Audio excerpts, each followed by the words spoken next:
Bismillahirrahmanirrahim. Ticaret denince sadece mal alıp satmak değildir. Elbette dürüst olmak gerekiyor. Ticarette dürüst olmak gerekiyor. Peygamber Efendimizin hadisinde buyurduğu gibi dürüst ve güvenilir tüccar peygamberler, şehitler ve sıddıklarla beraberdir. Malum içinde bulunduğumuz Gaziantep, bu topraklar Hazreti Ömer döneminde Mısır fethedilmişti ve Mısır'daki tüccarların dürüst davranışı neticesinde bu bölgedeki tüccarlarla tanışmışlardı ve Hazreti Ömer'in adaleti, oradaki dürüst tüccarların güvenirliği bu topraklara kadar ulaşmış ve bir nevi bir tebliğ vazifesi görmüştü. Ve insanlar Hazreti Ömer ve askerlerini bekler hale gelmişti. Dolayısıyla dürüst tüccarlar neticesinde İslamiyet genişlemiş ve yayılmıştı. Fakat bugün Müslümanların belki en büyük handikapı ticarettir. Ticaretin dürüst olmayışıdır. Ve bu bizim için çok büyük bir kayıptır.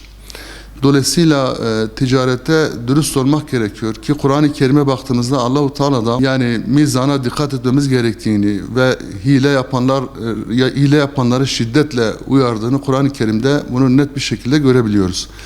Dolayısıyla ticarete ahlaki değerler olmalı ve sadece kanunlarla, sadece yönetmeliklerle bu iş olmaz. Bu işin bir de ahlaki boyutu vardır, etik boyutu vardır. Dolayısıyla en başta ahlak olması lazım. Peygamber Efendimiz diyor ki bizi kandıran bizden değildir. Yani bir tüccar karşısındakini kandırmamalı, aldatmamalı, faizden, rüşvetten, stokçuluktan uzak durmalı ve piyasada böyle olduğu zaman bir güven gelir. Fakirle zengin arasındaki köprü oluşur. İnsanlar daha rahat bir yaşam sürebilir. Aksi takdirde kaos oluşur, aksi takdirde anarşi oluşur. Fakirle zengin arasındaki uçurum derinleşir ve her yönüyle ülkemiz içinde, halkımız içinde çıkmaz bir sokağa dönüşebilir. Onun için mutlak surette güven olması lazım. Güven sermayenin görünmeyen yüzüdür. Ve o şekilde bir ticaret olursa inanıyorum ki ülkemiz de kalkınır, insanlarımız da kalkınır. Bunun en başında güven, adalet ve dürüstlük gelmektedir.